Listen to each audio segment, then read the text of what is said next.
Amém, queridos? Eu quero conversar com vocês hoje, compartilhar com vocês hoje algo que Deus tem me pegado, principalmente essa semana. E eu creio que eu vou passar para você um pouco daquilo que tem passado pela minha vida. Eu creio que é assim que precisa acontecer a ministração, amém? Ela precisa passar por nós. É uma espada de dois gumes. Ela corta para cá primeiro para depois cortar aí. Essa é a palavra viva e eficaz. Amém, queridos? Às vezes nós passamos tanto tempo na igreja, eu não sei você, mas 2027 vai fazer 30 anos que eu me batizei.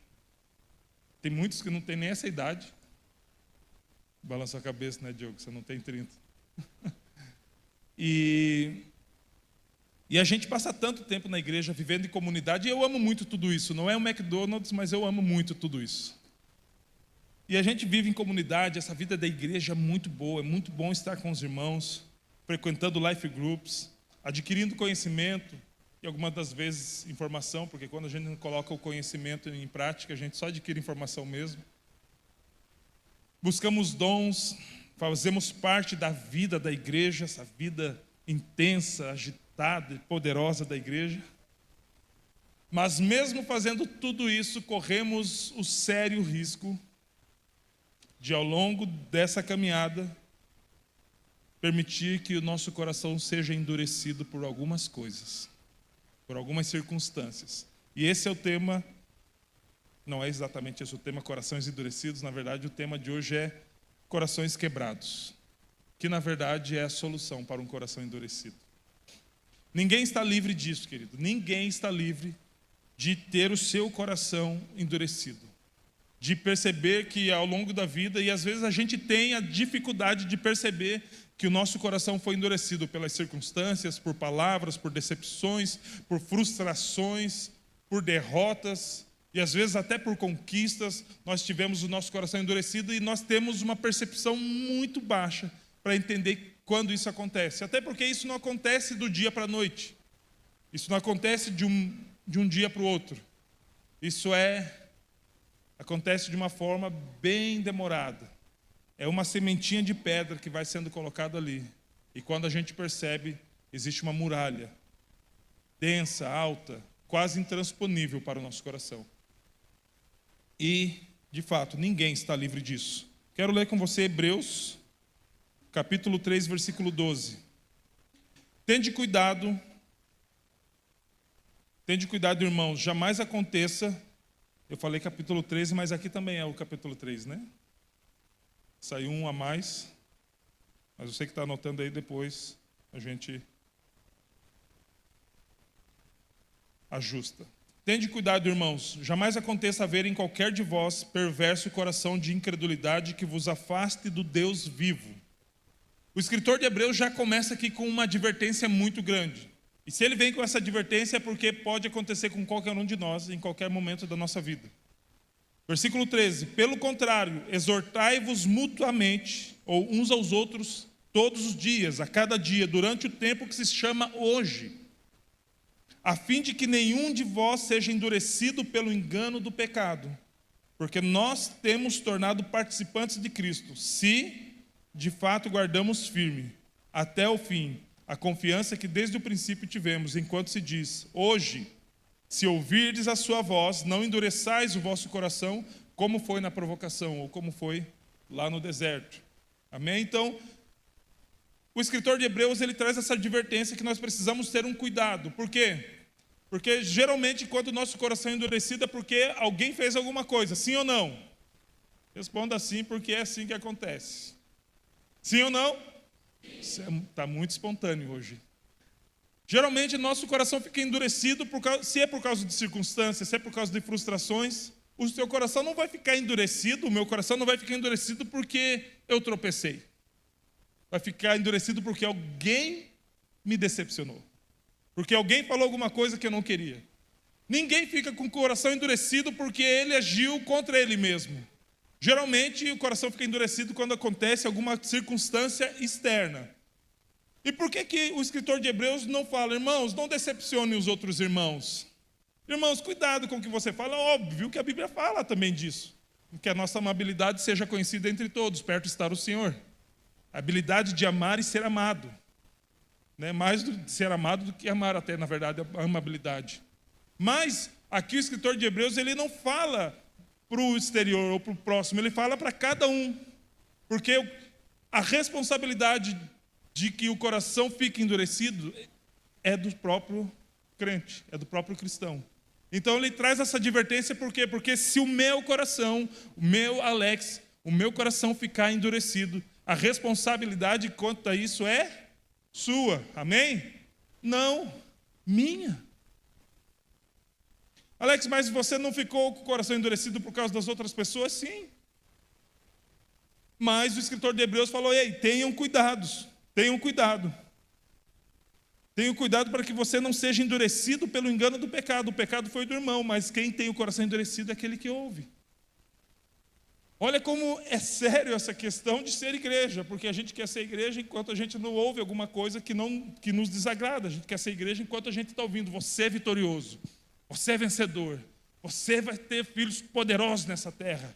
Nada lhe impedirá, nada será impossível para você. E a gente, uau, aleluia, charabacanta, glória a Deus. E a gente pula, se alegra. Mas quando fala, ei, se converta, a gente não gosta muito. Eu já sou convertido, tem 30 anos que eu me batizei, que nem o Alex. Só que desses 20 e poucos anos, quase 30, não tem 8 anos que meu coração começou a deixar de ficar endurecido como ele estava. Porque batismo não é amuleto. Assim como a apresentação de criança também não é. Se a gente não ouvir, conhecer Jesus e permanecer conhecendo, a gente tem a possibilidade muito intensa de se tornar um religioso. E o que é um religioso? Alguém que conhece bem a Bíblia, mas tem um coração tão duro quanto uma pedra. Por quê? Porque ele acaba não percebendo os sintomas que nós vamos falar daqui a pouco. Eu endureci muitas vezes meu coração. Só que isso não foi de uma forma voluntária. Eu não quis endurecer meu coração. Eu fui enganado pelo pecado. E eu também não culpo o pecado, eu sou responsável pela minha vida. Mas muitas vezes eu acreditava naquilo que meus olhos viam, mas que não era de fato. Como assim, Alex? Principalmente no discipulado, queridos. Você conhece a firmeza do nosso pastor, amém ou não? E muitas vezes eu era confrontado e falava, nossa, é muito duro, muito ríspido, incompreensível. Mas na verdade não eram as palavras que eram duras, era o meu coração que era duro.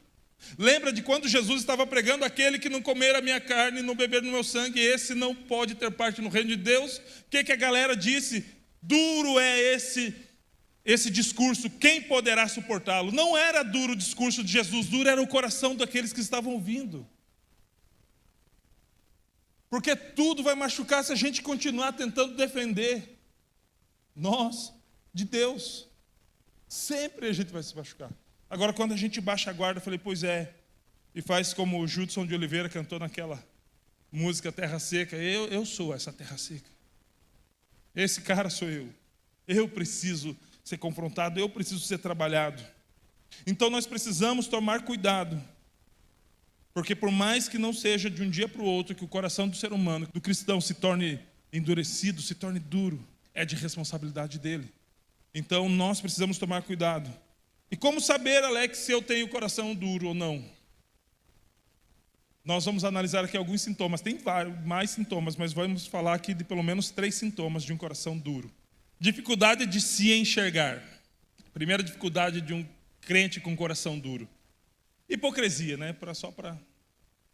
Romanos capítulo 2, versículo 1 ao 5 diz: portanto, és indesculpável, você não tem desculpa, você não tem saída, você não tem migué. És indesculpável, ó homem, quando julgas. Ah, sabia que não podia julgar. Cadê a turma do não julgueis? A Bíblia diz que a gente pode julgar sim, mas como? Conforme o nosso conhecimento, gospel? Não, segundo a reta justiça de Deus. Nós não condenamos, mas julgamos atitudes. Até porque a Bíblia diz que pelo fruto conhece a árvore. Como é que você vai conhecer a árvore sem julgar o fruto dela? Então, vamos lá. É só para não abrir parênteses aí, para os irmãos já não começar a botar frasezinha de internet. És indesculpável, homem, quando julgas, quem quer que sejas. Por quê? No que julgas ao outro, a ti mesmo te condena. Por que te condena nesse contexto? pois pratica as próprias coisas que condena. Você já conheceu aquele cabra?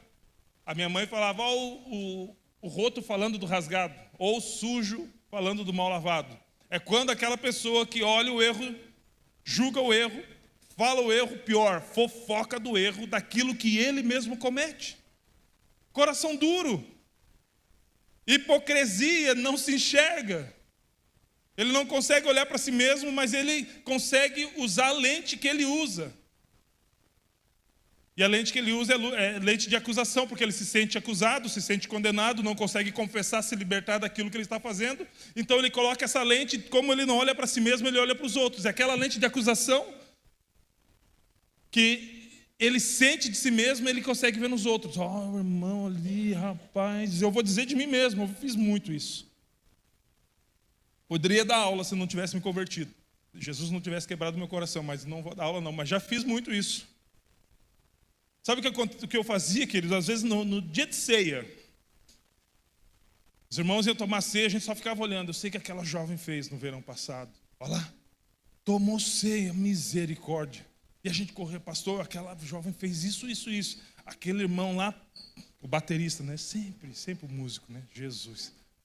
Misericórdia, né? Que os nossos músicos aqui são santificados até a alma.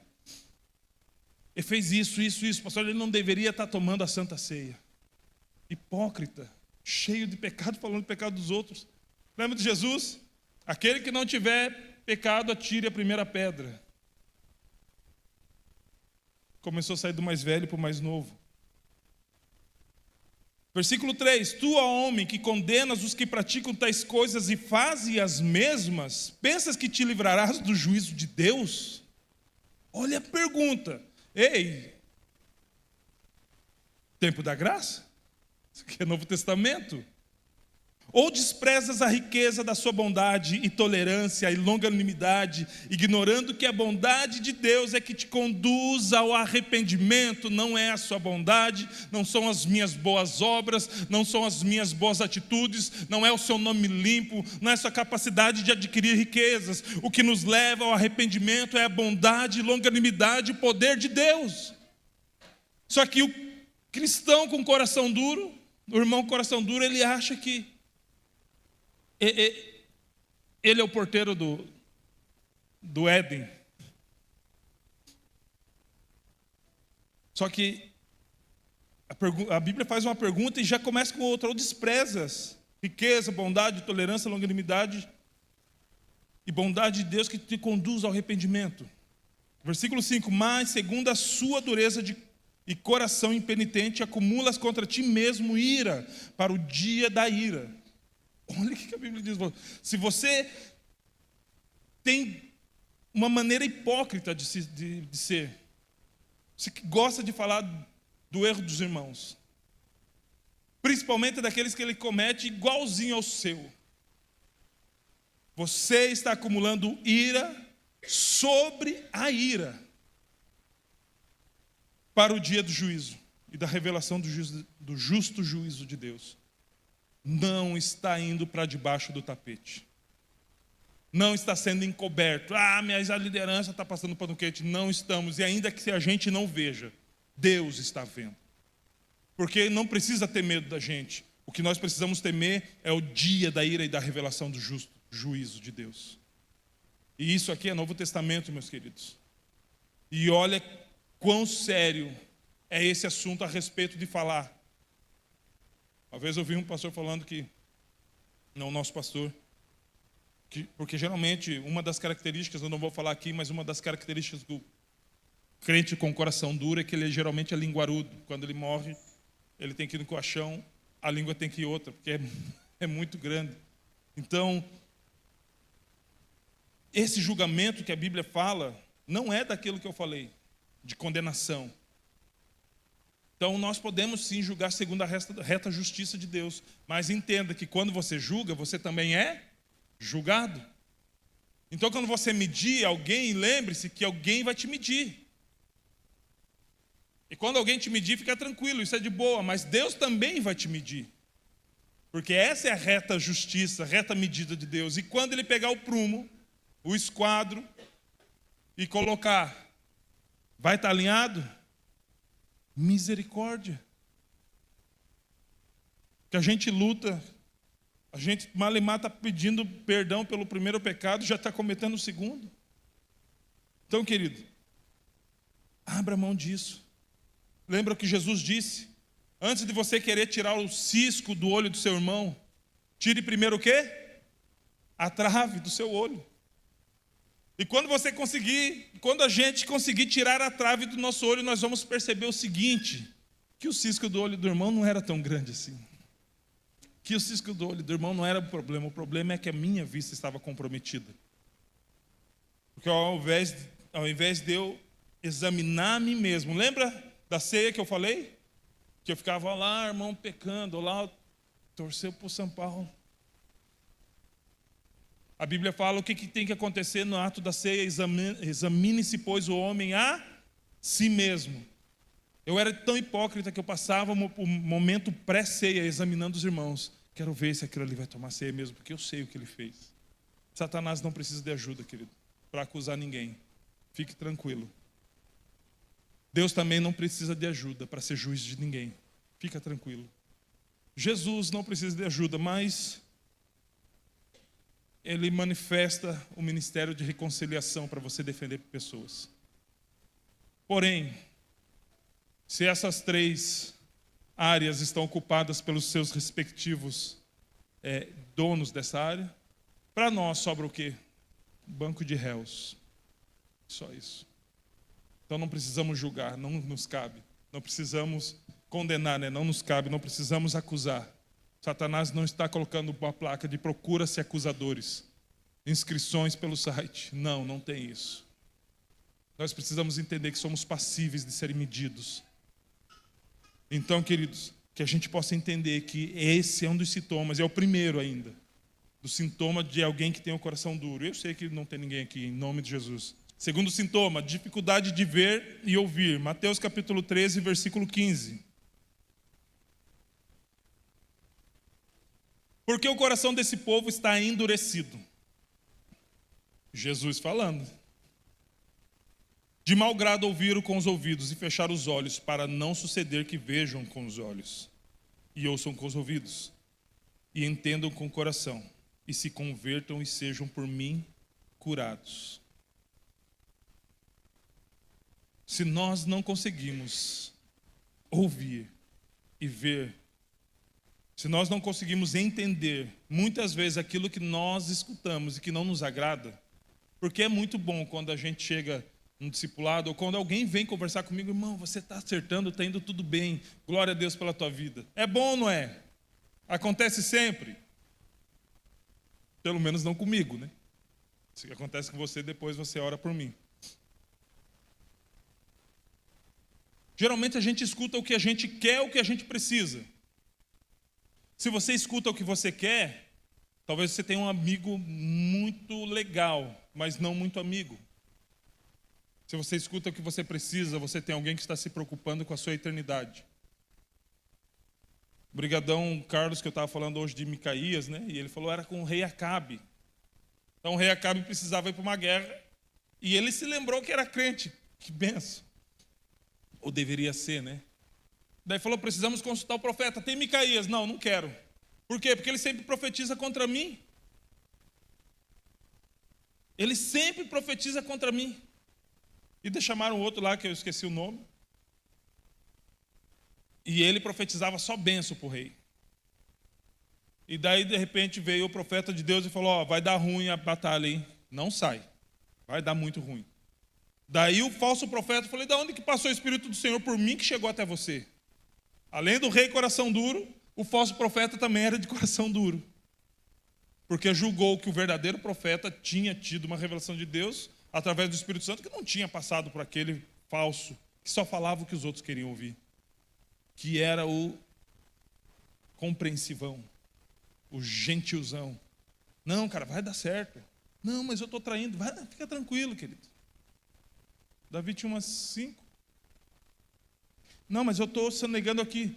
Fique em paz, querido. Deus está vendo o seu esforço. Vai nessa sua força, varão valoroso. Hã? E quando ele falou isso, que ia dar ruim a batalha, ele foi esbofeteado. Só que ele não falou o que o rei queria ouvir. Na verdade, ele até falou: não, vai tranquilo, vai dar tudo bem, você vai ser vitorioso nessa guerra. O rei falou: tá fácil demais isso aí. Quando a esmola é muita, o santo desconfia. Como não era esmola e o rei não era santo, ele falou: não, você não está falando o que Deus mandou fazer, então beleza, vai dar ruim, vai morrer muita gente, o senhor vai dar ruim, o senhor também. Daí o cara deu um tapa na cara dele: como é que você recebeu o Espírito Santo e passou por mim, que não passou por mim?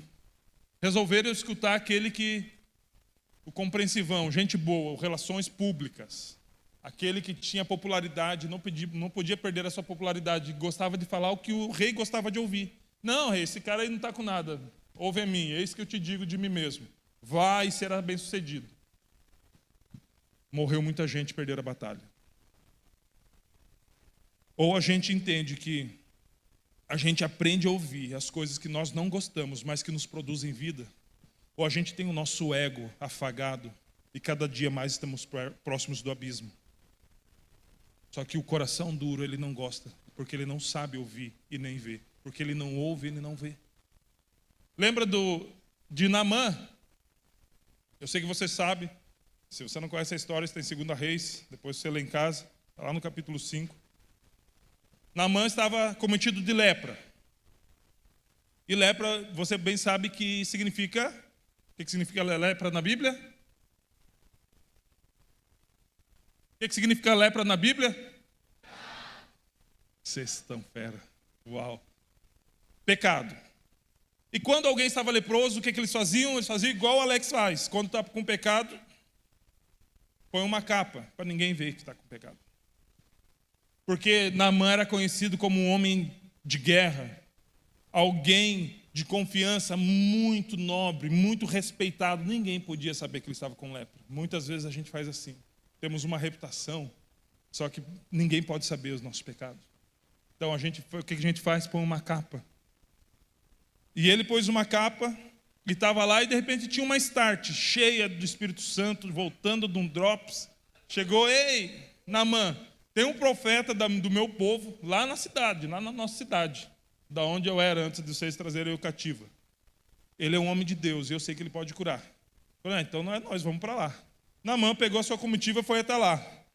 Daí ficou lá no seu carro, mandou anunciar a sua chegada. Daí chegou até o moço, não lembro se era Geazi, mas creio que não. Era Geazi, porque a lepra pegou nele. Daí Geazi se apresenta: eis aqui, servos do Senhor. Então, Naamã está aqui, general de guerra. Ele quer falar com o profeta aí, o sacerdote, o mago, eu não sei quem é, mas é o Eliseu. Pode chamá-lo? Vou lá falar com ele, só um minutinho. Eliseu, seguinte, Naamã está aí, general de guerra poderoso.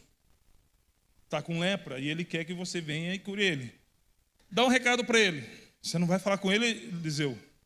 Não. E o que eu falo para ele? Manda ele tomar banho. Agora eu imagino Geazi.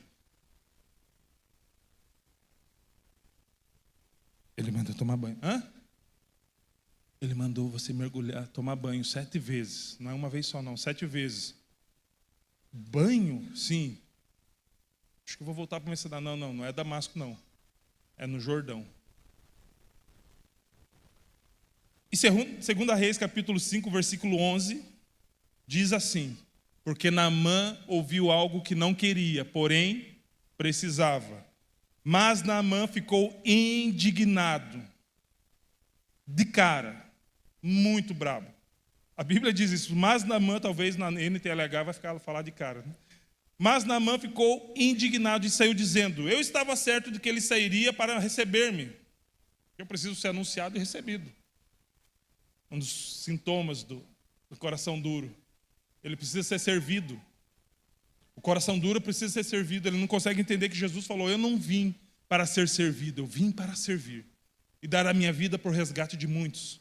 Não, mas o coração duro ele precisa ser servido, precisa ser reconhecido pelo que eu faço, por quem eu sou. Só que ele não estava na posição de um capitão de guerra, porque ele não estava numa incursão militar, ele estava na posição de um pecador, porque ele estava com lepra. A questão é que a gente acha que toda circunstância da nossa vida se resume quando a gente está mal. E ele não se apresentou como um capitão de guerra. Ele era um leproso. Então ele fala: eu estava certo de que ele sairia para receber-me, invocaria em pé, se levantaria, ele invocaria em pé o nome do Senhor, o seu Deus, moveria a mão sobre o lugar da lepra, fazeria um kami-kami-ha, e eu seria curado. Sempre colocando a responsabilidade em alguém. Sempre dizendo que alguém tem que fazer aquilo que na verdade ele é responsável. As feridas de lepra estavam sobre Eliseu? Sim ou não? As feridas de lepra estavam sobre Geazi? Ainda não. As feridas de lepra estavam sobre quem? Sobre Naamã. Só que ele estava transferindo a responsabilidade. Muitas vezes nós transferimos a responsabilidade daquilo que nós precisamos fazer sobre a vida do nosso líder, sobre os nossos pais, sobre os nossos irmãos, sobre o nosso vizinho, sobre o nosso pastor, sobre o nosso patrão também. Só que na verdade a responsabilidade é nossa. Repete comigo: a responsabilidade é minha. Aleluia. E ainda olha a indignação dele. Versículo 12. Não são os rios de Abana e Farfar em Damasco, que é a minha cidade dos rios, ao qual eu conheço, melhores do que todas as águas de Israel. Ainda menospreza o que os outros fazem. Menospreza o conselho, menospreza a direção, menospreza até muitas vezes a oração. Será que eu não poderia lavar-me neles e ser purificado? Já que está falando de pureza, porque o grau de pureza, acidez, pH da água lá é muito melhor do que esse riozinho dessas águas de Israel. E foi embora dali manso. Não, furioso. E olha isso aqui, queridos. O sinal maior de que a gente muitas vezes endurece o coração mais do que a gente imagina. Versículo 13. Mas os seus servos lhe disseram, pessoas que na visão de Naamã eram menores, de menor importância, de menor relevância, disseram a ele: meu pai, se o profeta tivesse pedido alguma coisa difícil, o Senhor não teria feito? Quanto mais ele apenas lhe disse: se lave, vai tomar banho e você vai ser purificado. Você já percebeu que nós já enfrentamos batalhas duras? Você já percebeu que na sua vida você já venceu momentos que pareciam ser intransponíveis? E em Cristo você venceu? Só que quando você está com o coração duro, uma pedrinha brita, número 1, se torna uma muralha porque você acha que não consegue passar. E não é porque o problema é grande, é porque o coração está duro. Esquece de que já fez grandes coisas. Olha o que eles falaram. Se eles tivessem pedido algo muito mais difícil, o Senhor conseguiria fazer. Só que ele só falou para você se molhar. E está dando esse show todo. Os servos, a Bíblia diz que ele não falou nada. Por quê? Porque eu, no lugar dele, teria ficado com vergonha. Verdade mesmo, né? Como é que eu não pensei nisso antes? É só tomar banho. Eu estou com lepra, ele pediu para eu tomar banho. O problema é lepra ou é o banho? É lepra. Só que a questão é que eu não ouvi aquilo que eu queria e o conselho não veio da forma que eu imaginava.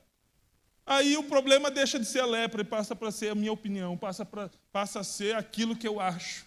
Os sofismas, conforme o pastor ministrou esses dias. Quando a solução é obedecer. Quando nós temos um coração duro, é difícil ouvir: se limpe das suas sujeiras e se livre dos seus pecados.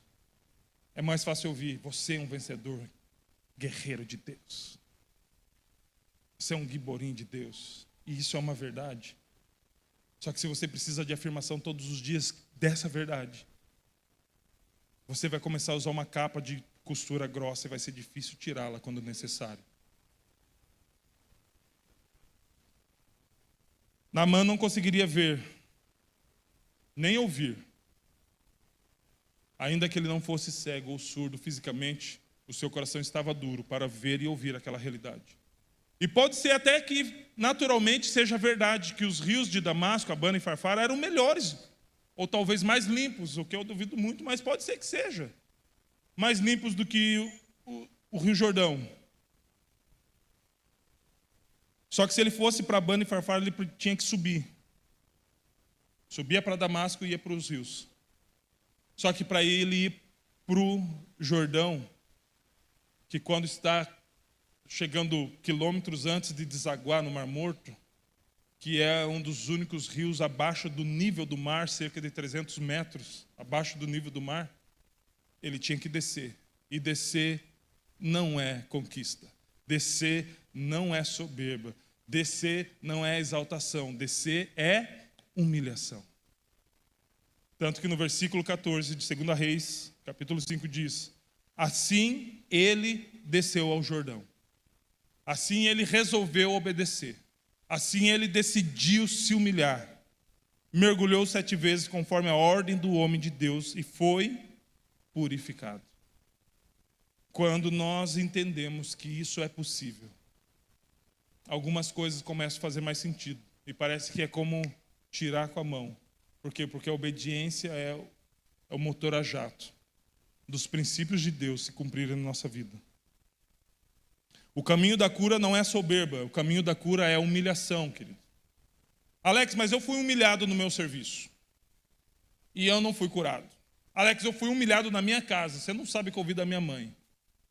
E eu não fui curado, pelo contrário, eu fui ferido. Alex, eu fui humilhado na minha célula, pelo meu discipulador, pelo meu líder, pelo meu patrão, pelo meu vizinho, pela minha esposa, pelo meu esposo, whatever, por um monte de gente. E ainda continuo ferido. Na verdade, estou mais ferido do que antes. Eu não falei da humilhação dos outros, que é o caminho para a cura. Eu falei daquilo que a Bíblia diz. Humilhai-vos debaixo da potente ou poderosa mão de Deus. Se humilhe. Se humilhe debaixo da potente e da poderosa mão de Deus. E no tempo dele, se ele quiser, ele vai exaltar. Se ele quiser. Porque ele é soberano. Mas o que cabe a nós? Nos humilharmos. Naamã entendeu que ele precisa se humilhar. Ele queria Abana e Farfar, rios acima, rios melhores, rios que, com base no conhecimento deles, era o melhor rio para se banhar. Só que ele precisava, na verdade, entender que ele precisava se humilhar. Então ele precisava descer num rio a qual ele considerava impuro, inferior às suas expectativas. Tomar banho, ouvir de um profeta, que não era considerado alguém muita coisa na visão desse povo que pertencia a Naamã. Ouvir deles, vá tomar banho. O que você ouviria? Eu falei, o que você precisa? Me diga uma coisa para eu vencer. Vai se lavar, não está legal. Ninguém gosta de ouvir isso. Só que a decisão de tomar banho foi de quem? Eliseu ou Naamã? Naamã, sabe por quê? Porque ele decidiu se humilhar. E quando você entende o que é se humilhar debaixo da mão de Deus, quando alguém tentar te humilhar, não causará dano algum, sabe por quê? Porque a auto-humilhação é a morte que Jesus pede para aquele que carrega a sua cruz. Aquele que quiser vir após mim, tome a cada dia a sua cruz, negue-se a si mesmo e siga-me. Jesus estava indo para o shopping? Não, estava indo morrer.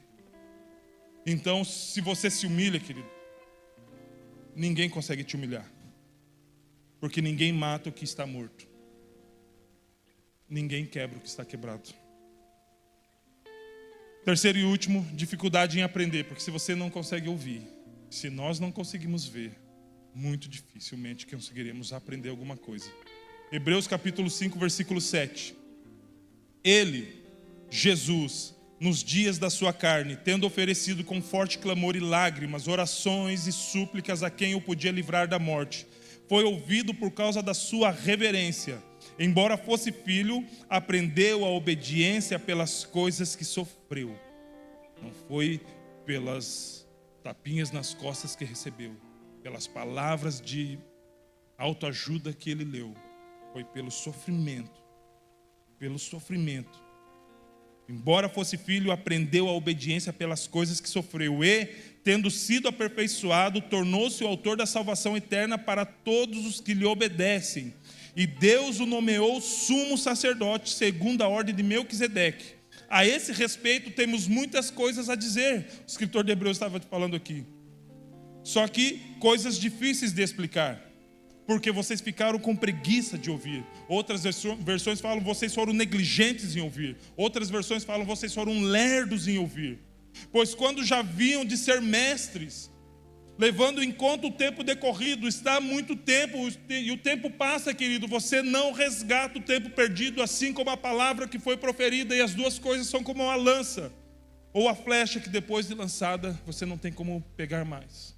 O tempo está passando, e já deveriam ser mestres, levando em conta o tempo decorrido. Vocês têm novamente necessidade de alguém que lhes ensine quais são os princípios elementares dos oráculos de Deus. Passaram a ter necessidade de leite, não de alimento sólido. E eu não estou falando da dificuldade de aprendizado, da dificuldade comum, da dificuldade de tirar 8 em química, ou 9 em português. Não é dessa dificuldade que eu estou falando. É da dificuldade deles aprenderem a respeito daquilo que o escritor estava falando. Do que o escritor estava falando? De sacerdócio, de sumo sacerdote, de sacrifício perfeito, de coisas que o povo hebreu, que é a carta que foi escrita aos hebreus. Eles conheciam isso porque Deus estabeleceu o sacerdócio sobre a cultura deles. Deus estabeleceu o tabernáculo na cultura deles. Deus deu sumo sacerdote a essa nação. Só que falando desses assuntos, o escritor diz: eu tenho muito a falar e eu gostaria de falar muitas coisas a esse respeito, mas é difícil de falar, é um assunto difícil de explicar, na verdade de difícil interpretação, de difícil entendimento. Por quê? Porque o assunto é complexo? Não, porque o coração estava endurecido. O assunto era fácil, fazia parte da cultura deles. Era algo que é ensinado de geração em geração. Eles viam isso há séculos e séculos. Eles passavam por ensinamento sobre sacerdócio, sobre sacrifício levítico, sobre todos os tipos de sacrifício. Só que quando ele aponta para Cristo, eles não estão preparados para essa conversa. Por quê? Porque o coração deles está endurecido. E eles não conseguem ver Cristo sendo revelado no sacerdócio de Melquisedeque. Na verdade, em todo o Antigo Testamento, eles não conseguem ver Cristo, porque ele está totalmente oculto. Não, porque o coração estava endurecido. E quando ele fala, vocês ficaram com preguiça de ouvir, não é eu vou deixar para depois para ouvir, porque agora quero ficar de boa. Eu não quero ouvir. Duro é esse discurso. Eu rejeito esse discurso. Por isso que eu não consigo, por isso que eles não conseguiriam explicar. Não é porque o assunto era difícil, é porque o coração estava duro. Se coloque de pé, por gentileza.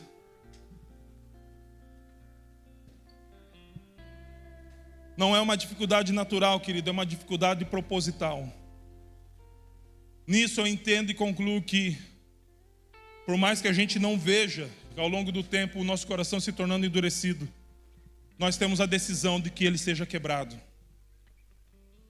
Por mais que isso foi de uma forma involuntária e demorada, quando a gente se depara com essas verdades, nós podemos decidir hoje: eu quero que meu coração seja quebrado. Ou eu posso decidir: eu quero continuar da mesma forma. Quando o escritor diz que o tempo passou tanto que ao invés deles serem alunos, eram para eles ser mestres.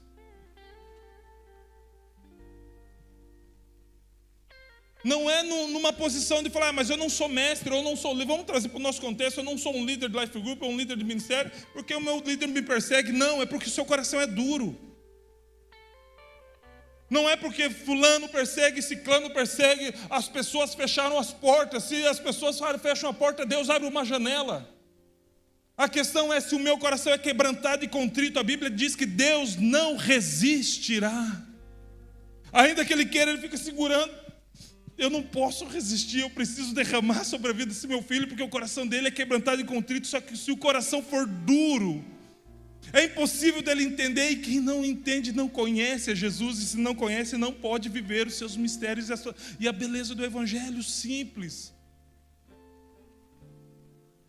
E essa mensagem tem falado comigo a semana toda, querido, porque eu reconheço áreas sim que eu fui muito duro de coração, principalmente quando eu ouvi o que eu não queria, quando eu recebi de uma forma contrária às coisas que eu gostaria de ter recebido. Mas o que eu recebi foi sim um xarope ruim de tragar, mas necessário para a minha saúde espiritual. Até quando nós vamos ficar esperando palavras bonitas para nos motivar? Quem tem propósito não precisa de motivação.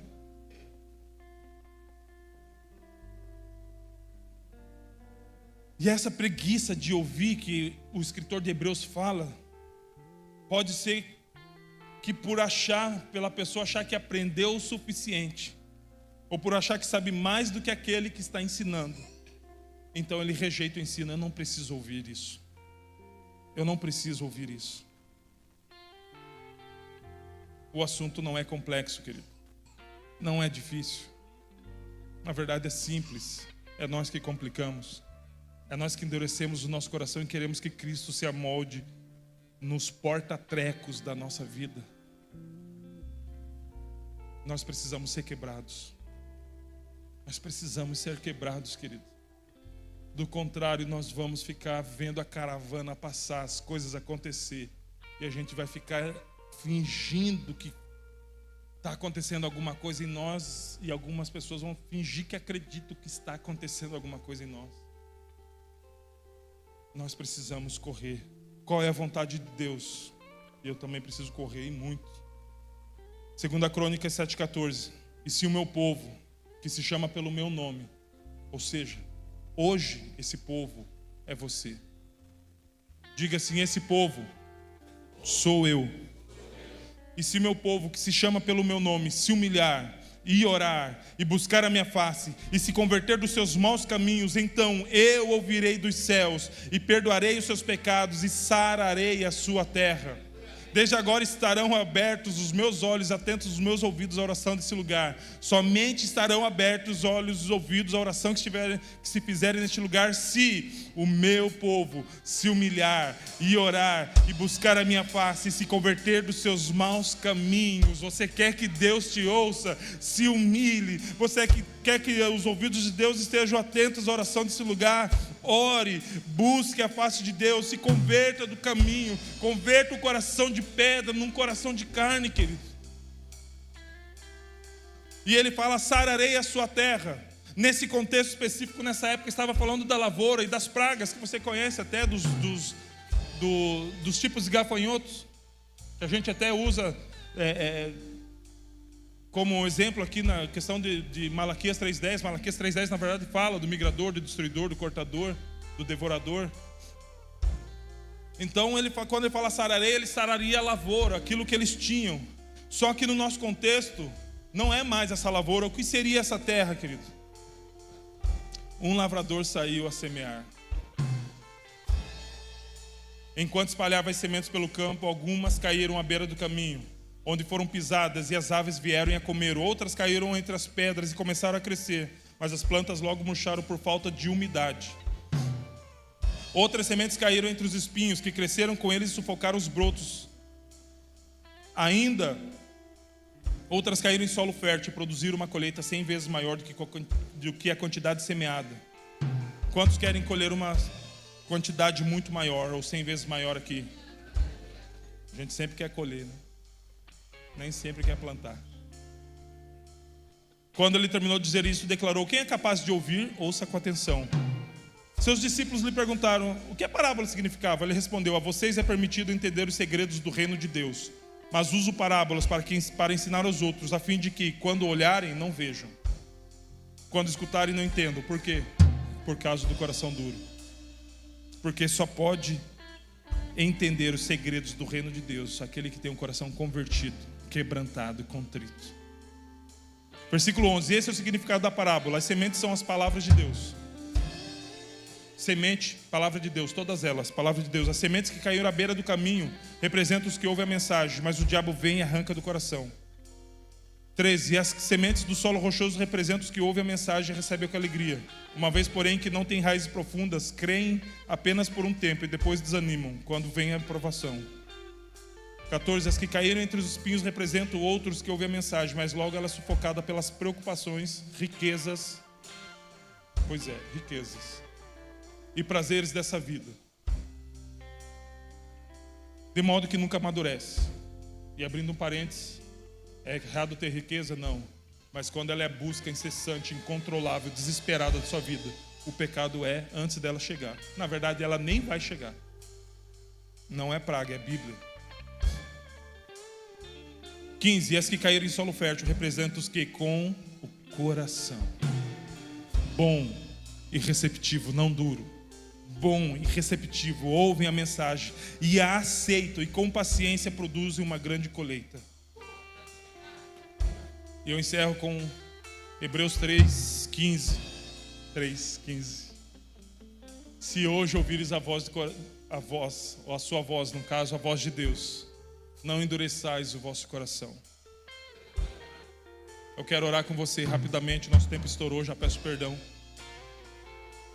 Mas Deus deseja quebrar corações. Alex, mas eu me identifiquei com algum desses sintomas. O que eu faço? Vem aqui à frente, mas isso não é humilhação?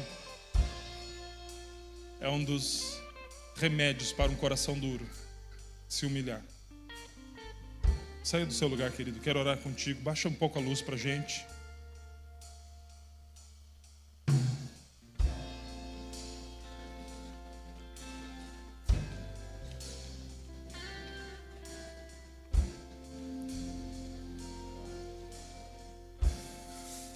Que posso dizer?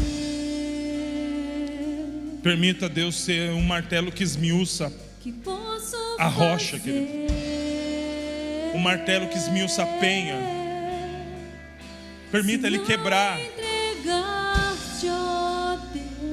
o seu coração, querido. O meu coração.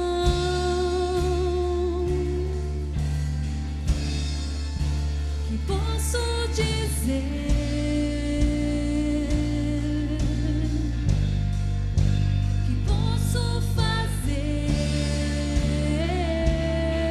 Comece a orar pedindo a Deus. Se não entregar-te, ó Deus, o meu coração. O que você pode fazer, querido? Entrega o seu coração. Que posso dizer? Que a Bíblia diz: se o meu povo que se chama pelo meu nome se humilhar e orar, então ore, querido. Comece a se humilhar debaixo da potente mão do Senhor. Comece a buscar a face dele, dizendo: Deus, tira o meu coração de pedra e coloca o coração de carne, para que eu possa entender os mistérios do Senhor, para que eu possa receber os segredos do Senhor na minha vida, para que eu possa receber, ouvir, entender a sua palavra, Pai. Vem, Senhor Deus, em nome de Jesus.